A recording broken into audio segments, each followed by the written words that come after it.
கிறிஸ்துவுக்குள் பிரியமானவர்களே, கர்த்தரும் இரட்சகருமாய் இயேசு கிறிஸ்துவின் ஈடு இணையற்ற நாமத்தினாலே உங்கள் யாவருக்கும் என் அன்பின் வாழ்த்துக்களை இயேசு கிறிஸ்து நாமத்தினால் தெரிவித்துக் கொள்கிறேன். தேவனர்லி அப்பம் பிரேயர் மினிஸ்ட்ரி சேனல் மூலியமாக உங்களோடு சந்திப்பதில் மிகுந்த மகிழ்ச்சி அடைகிறேன். தினம்தோறும் அதிகால வேளையிலே பரிசுத்த வேதாந்தத்திலிருந்து ஒரு பகுதி நாம் தியானித்து நம்முடைய குடும்ப பாதுகாப்பிற்காக நாம் ஜெபிக்கிறோம். அதிகால வேளையிலே அபிஷேகங்களை பெற்றுக்கொள்ள, தேவனுடைய கிருபை பெற்றுக்கொள்ள புதிய நாளுக்காக இணைந்திருங்கள்.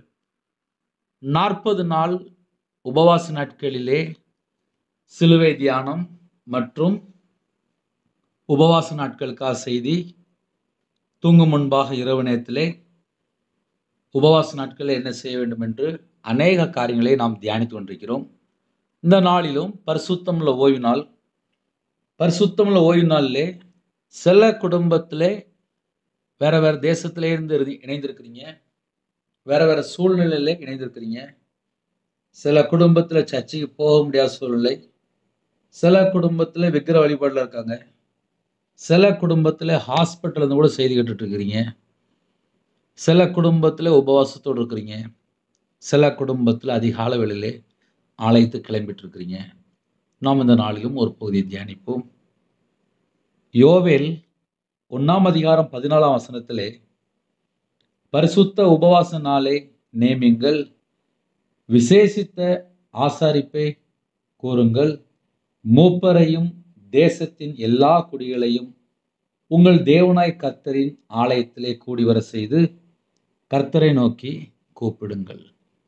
பரிசுத்தமுள்ள ஓய்வு நாளிலே இந்த வசனத்தை சொல்லி நம்ம தியானிக்க போயிடும். இன்னைக்குள்ள சிலுவை தியானம் கொலோசையர் 2 அதிகாரம் 14-15 ஆகிய வசனங்கள்.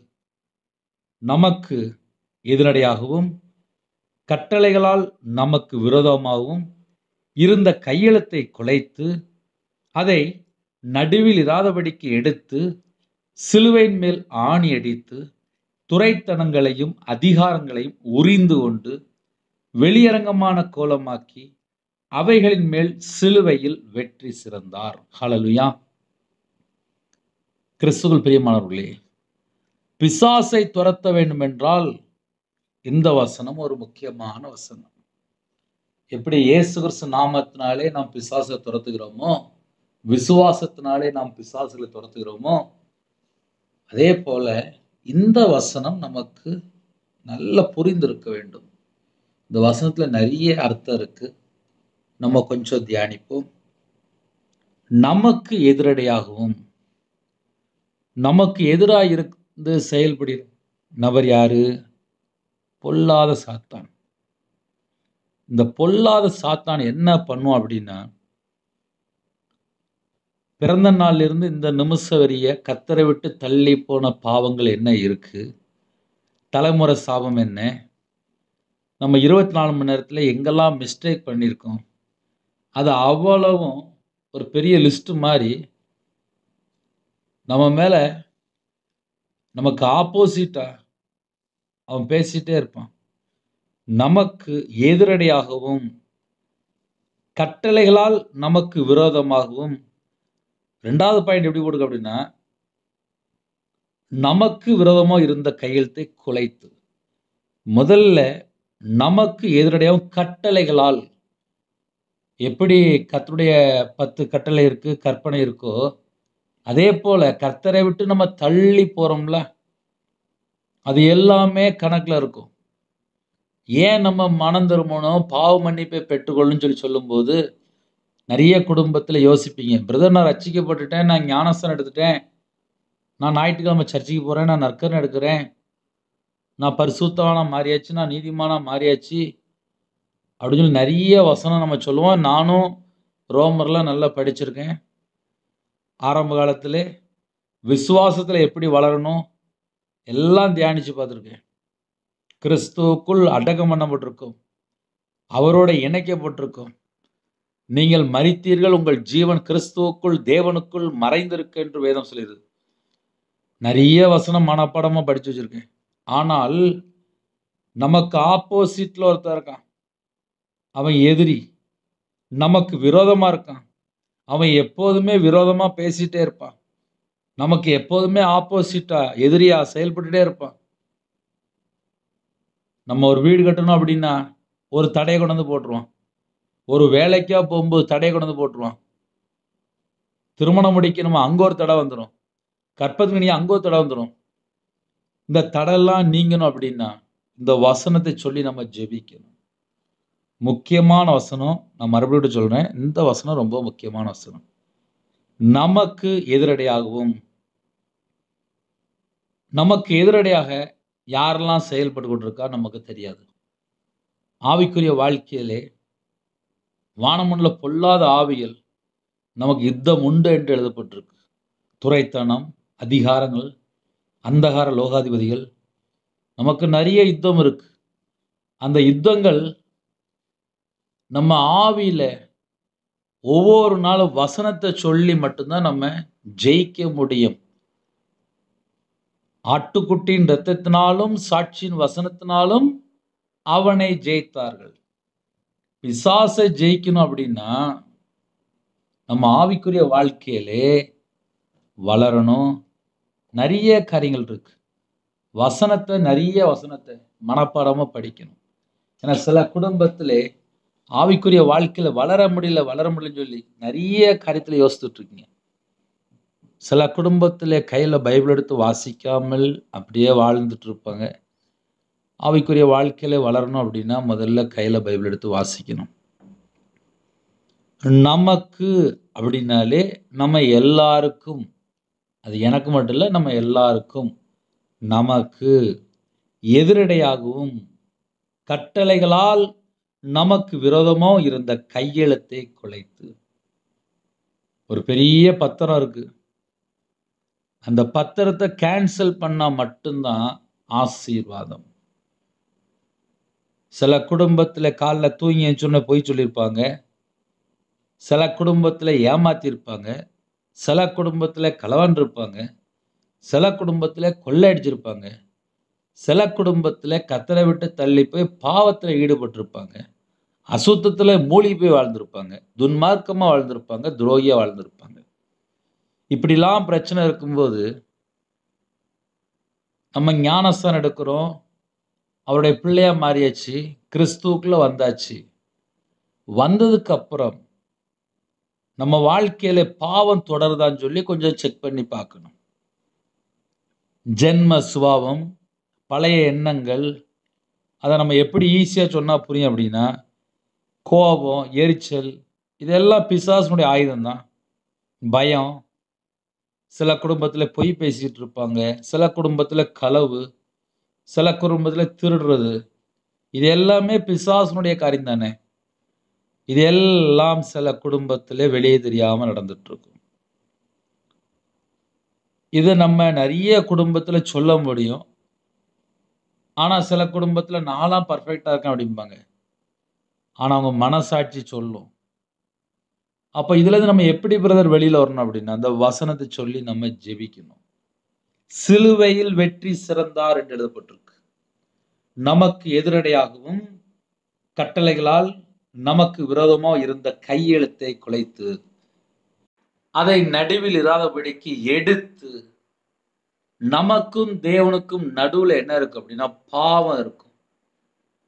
அந்த பாவத்தை வந்த உடனே ஆசீர்வாதம் இருக்காது. எனக்கும் தேவனுக்கும் நடுவில் ஒரு பாவம் இருக்கும்போது, ஒரு மீறுதல் இருக்கும்போது, ஒரு குறை இருக்கும்போது, ஒரு குற்றம் இருக்கும்போது, ஒரு அக்கிரமம் இருக்கும்போது, ஒரு துன்மார்க்கமான காரியம் இருக்கும்போது, துரோகமான காரியம் இருக்கும்போது, கர்த்தருக்கு பிரியமில்லாமல் அசுத்தமான ஒரு காரியம் இருக்கும்போது, எனக்கும் தேவனுக்கும் நடுவில் இவ்வளவு ஒரு பெரிய காரியம் இருக்கும்போது நம்ம எப்படி ஆசீர்வாதத்தை பெற்றுக்கொள்ள முடியும்? இன்னைக்கு உள்ள சிலுவை தியானம் தான். இந்த வசனத்துல ஏன் இவ்வளவு அர்த்தம் இருக்கு அப்படின்னா, இயேசு சிலுவையில வெற்றி சிறந்தார். இது எல்லாவற்றையும் சிலுவையில வெற்றி சிறந்தார். ஆணி அடித்து என்று எழுதப்பட்டிருக்கு. சிலுவையின் மேல் ஆணி அடித்து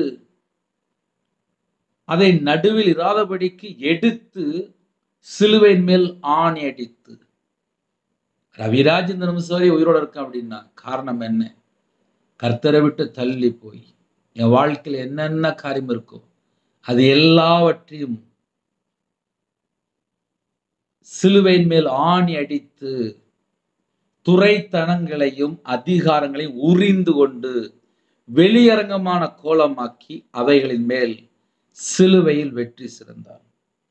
அவைகளின் மேல் அப்படின்னா என்ன அர்த்தம் அப்படின்னா, நமக்கு விரோதமா என்னெல்லாம் இருக்கோ, நமக்கு விரோதமா என்னெல்லாம் கட்டளை இருக்கோ, நமக்கு விரோதமா என்னெல்லாம் கையெழுத்து இருக்கோ, அது எல்லாவற்றையும் குலைத்து, அதை நடுவில்லாதபடிக்கு எடுத்து, சிலுவையின் மேல் ஆணி அடித்து, துரைத்தனங்களையும் அதிகாரங்களையும் உரிந்து கொண்டு, வெளியரங்கமான கோலமாக்கி, சிலுவையின் மேல் அவைகளின் மேல் வெற்றி சிறந்தார்.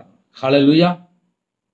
கர்த்தருடைய பிள்ளைகள், இந்த வசனத்தை மனப்பாடமா சொல்லி ஜெபிங்க. ஆசீர்வாதத்தை பெற்றுக்கொள்வீங்க. பிசாசோடு எதிர்த்து நிற்க முடியும். பழைய பாவங்கள் தொடராது. தலைமுறை சாபம் தொடராது. இந்த வசனம் ரொம்ப முக்கியமான வசனம்.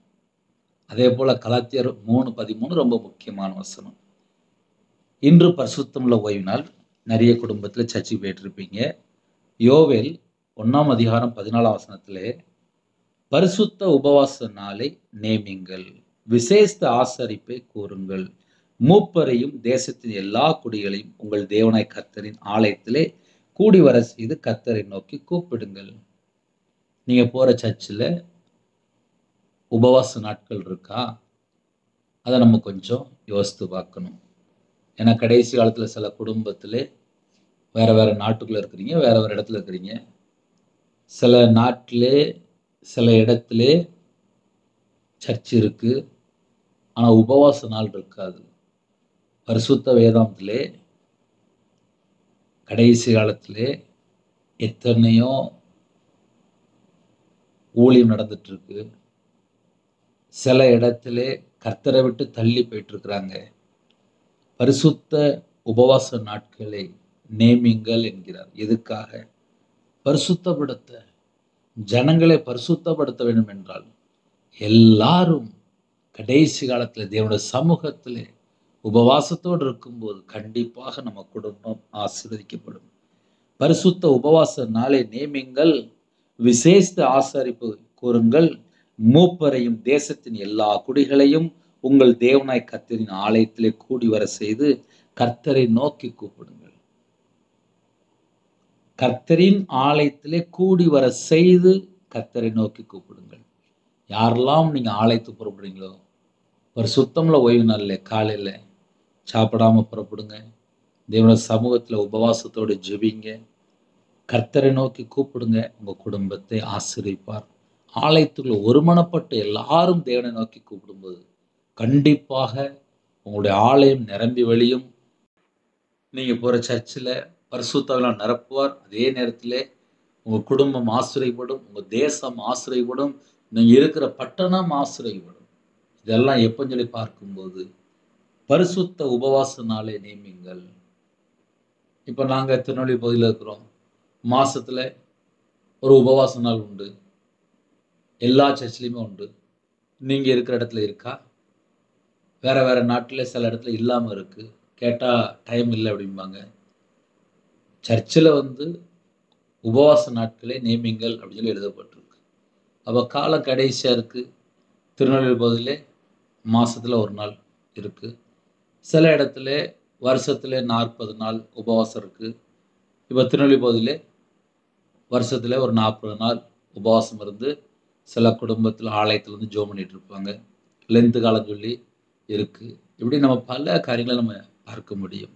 நீங்க போற சர்ச்சிலையும் உபவாச நாட்கள் இருக்கா? அதை கொஞ்சம் நம்ம யோசித்து பார்க்கணும். ஏன்னா பைபிள்ல எழுதப்பட்டிருக்கு. ஹல்லேலூயா. பரிசுத்தமுள்ள ஓய்வு நாளுக்காக நம்ம ஜெபிக்க போயிடும். நீங்க போற சர்ச்சுக்காக ஜெபிக்கணும்.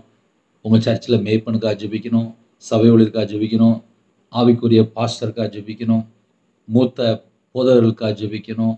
அநேக காரியத்துக்காக நம்ம ஜெபிக்க வேண்டிய கடமை உண்டு. அது மாத்திரமல்ல, பரிசுத்தமுள்ள ஓய்வு நாளில் குடும்பமா புறப்பட்டு போறீங்களா? அதை கொஞ்சம் யோசித்து பாருங்க. குடும்பம் எல்லாரும் ரட்சிக்கப்பட்டாச்சா? அதையும் கொஞ்சம் யோசித்து பாருங்க. ஞானஸ்தானம் எடுக்காம இருக்கிறீங்களா? அதையும் கொஞ்சம் யோசித்து பாருங்க. சில குடும்பத்துல ஞானஸ்தானம் எடுத்து நற்கரணை எடுத்து சர்ச்சுக்கு போற பிள்ளைகள் தான் இன்னைக்கு பின்தங்கின நிலைமையில இருக்கு.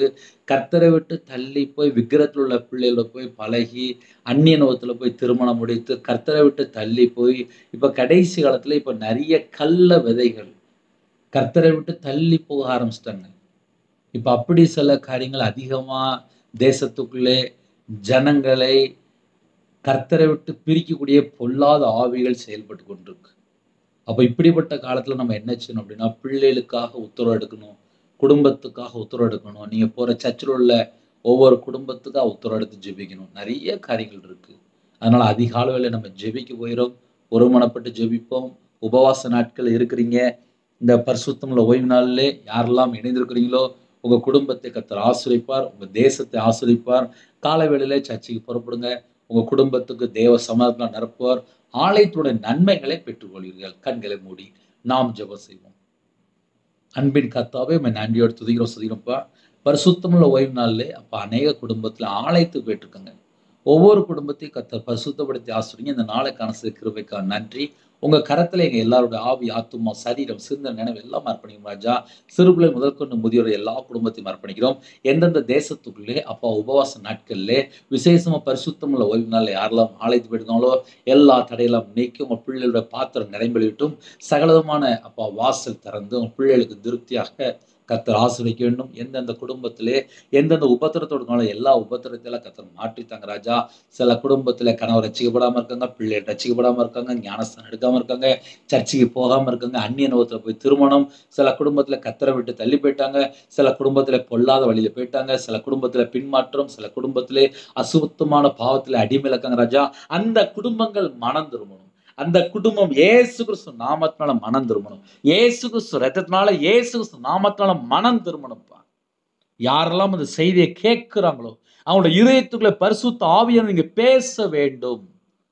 ஒவ்வொரு குடும்பமும் மனம் திரும்பி பாவ மன்னிப்பை பெற்றுக்கொள்ள வேண்டும். எங்களுடைய பாவங்களுக்காக மரித்து வேத வாக்கின்படி உயிரோடு எழுந்த இயேசு கிறிஸ்து ராஜாவை நாங்கள் ஆராதிக்கிறோம். ஜீவாதிபதியானவரை இறங்கி வாங்க ராஜா. என் மீட்பர் உயிரோடு இருக்கிறீங்க, உங்க நாம மகிமைப்படட்டும். மரித்தேன் சதா காலங்களிலும் உயிரோடு இருக்குன்னு சொன்னீங்க ராஜா. ஒவ்வொரு குடும்பத்தையும் தொட்டு ஆசீர்வதிங்க. எந்தெந்த நாட்டிலே எந்தெந்த இடத்துல எந்தெந்த சூழ்நிலை உபத்திரத்தோடு இருக்கிறாங்க எல்லா உபத்திரத்துல கர்த்தர் மாற்றித்தாங்க, கர்த்தர் மாற்றித்தாங்க, கர்த்தர் மாற்றித்தாங்க. இந்த வருஷத்துக்குள்ள எல்லா காரியத்துக்கும் ஸ்தோத்திரம். 40 நாள் உபவாசம் இருக்காங்கப்பா. சில குடும்பத்துல ஆலயத்துல தினம் தோறும் கண்ணீர் வடிக்கிறாங்க. குடும்ப பிரச்சனை அதிகம், கடன் பிரச்சனை அதிகம், வீட்டுல இன்னும் ரட்சிக்கப்படாம இருக்காங்க. பல காரியங்களுக்காக அப்பா உபவாசத்தோடு இருக்காங்க. ஜென்ம சுபாவம் மாறணும், பழைய எண்ணங்கள் மாறணும்னு சொல்லி பல காரியங்களுக்காக உபவாசத்தோடு இருக்காங்க. எல்லா குடும்பத்தையும் கர்த்தர் சந்திக்கும். யாரெல்லாம் தாழ்த்துறாங்களோ எல்லா குடும்பமும் இயேசு கிறிஸ்து ரத்தத்தினால, இயேசு கிறிஸ்து நாமத்தினால பரிபூர்ணமா ஆசீர்வதிக்கப்படட்டும். ஒவ்வொரு குடும்பத்தை கர்த்தர் ஆசீர்வதிங்க. சிறுபிள்ளை முதல் கொண்டு முதியோர் வரை எல்லா குடும்பத்தையும் கர்த்தர் ஆசீர்வதிங்க. சில குடும்பத்திலே பிறந்தநாள் கொண்டாடுறாங்கப்பா, திருமணநாள் கொண்டாடுறாங்க. அந்த குடும்பத்தை 1000 தலைமுறைக்கு ஆசீர்வதிங்க. அவனோட வம்சம் பலுகி பெருகட்டும். யாரெல்லாம் எந்த சூழ்நிலை அப்பா வீட்டு விட்டு வெளியில போறாங்களோ எல்லா குடும்பத்தையும் கர்த்தர் வேலையடைத்து மூடி மறைத்து பாதுகாத்துங்க. டிரைவிங் லைன்ல போறாங்க எல்லா குடும்பத்துக்கும் ஒரு பாதுகாப்பு தாங்க. தேவனர்ல மினிஸ்டர்ல ஆசீர்வதித்தாங்க. உபவாச நாட்கள்ல தேவனுடைய சமூகத்திலே காத்திருந்து வேதத்தை தியானிக்க, துதிக்க, ஜெபிக்க கர்த்தர் கிருபை தாங்க. உங்க நாம மட்டும் மேம்படட்டும். சரீரத்துல பலவீனத்தோடு ஹாஸ்பிட்டல்ல படுத்த படுக்கையில எந்தெந்த இடத்துல இருக்கிறாங்களோ எல்லா குடும்பத்தையும் கர்த்தர் சந்திக்கணும். பரிபூர்ணமான சுகம் தரணும். உங்களுடைய தழும்புள்ள கரத்தினால தொட்டு சுகமாக்கித்தாங்க. என்னுடைய பலவீனம், என்னுடைய நோய்கள் எல்லாவற்றையும் சிலுவையில் சுமந்தவரே உண்மை நாங்கள் அழைக்கிறோம் ராஜா. எங்களுடைய அக்கிரமங்களை பாவம் எல்லாவற்றையும் மன்னித்து குணமாக்கித்தாங்க. சிறுபிள்ளை முதல் கொண்டு முதியோரை எல்லா குடும்பத்தையும் கர்த்தர் ஆசீர்வதிங்க, பரிபூர்ணமா ஆசீர்வதிங்க. சில குடும்பத்துல கற்பதனியா ஜெபிக்கிறாங்க, கர்த்தர் மனம் இறங்கி ஆசீர்வதிங்க. மாசமா இருக்காங்க, தாயும் பிள்ளையும் ஆசீர்வதிங்க. டெலிவரி கொடுப்பாங்க, பரம வைத்தியர் கூட இருங்க. சிறுபிள்ளை முதல் கொண்டு முதியோரை எல்லா குடும்பத்தையும் கர்த்தர் ஆசீர்வதிங்க. அவங்களுடைய அப்பத்தை நன்றி ஆசீர்வதிங்க. அவங்களுடைய கையிருக்கிறது ஆசீர்வதிங்க. குறைகள் குற்றம் எல்லாவற்றையும் மன்னித்து பரிபூர்ணமா ஆசீர்வதிங்க. எந்தெந்த தேசத்தில் இருக்காங்களோ எல்லா குடும்பமும் இயேசு கிறிஸ்து நாமத்தில் ஆசீர்வதிக்கப்படட்டும். உங்க நாம மகிமைப்படட்டும். உங்களுடைய ஜீவனுக்களை தாழ்த்தி விடுறோம். துதி கன மகிமை எல்லாம் ஒருவருக்கே செலுத்திடும். இயேசு கிறிஸ்து பிதாவே ஆமென். தேவனுக்கே மகிமையுண்டதாக. கர்த்தர் தாமே உங்களை உங்கள் குடும்பத்தின் சகல காரியத்தையும் சம்பூர்ணமாக திருப்தியாக கர்த்தர் கொடுத்து பரிபூர்ணமாக ஆசீர்வதிப்பாராக. ஆமென். கர்த்தராகிய இயேசு கிறிஸ்துவின் கிருபையும் பிதாவாகிய அன்பும் பரிசுத்தருடைய ஐக்கியமும் இப்பொழுதும் எப்பொழுதும் சதா காலங்களிலும் நம் அனைவருக்கும் இருப்பதாக. ஆமென். கிறிஸ்துவில் பிரியமானவர்களே, தனி ஜெபம் பண்ணுங்க, குடும்ப ஜெபம் பண்ணுங்க, என்னுடைய ஊழியக்காரத்துடன் ஜெபித்து கொள்ளுங்க. கர்த்தர் உங்களையும் உங்கள் குடும்பத்தின் சகல காரியத்திலும் சம்பூர்ணமாக திருப்தியாக கர்த்தர் கொடுத்து பரிபூர்ணமாக ஆசீர்வதிப்பாராக. ஆமென். God bless you. Thanks for watching. Please subscribe our channel. Click the like and share. Click the bell. God bless you.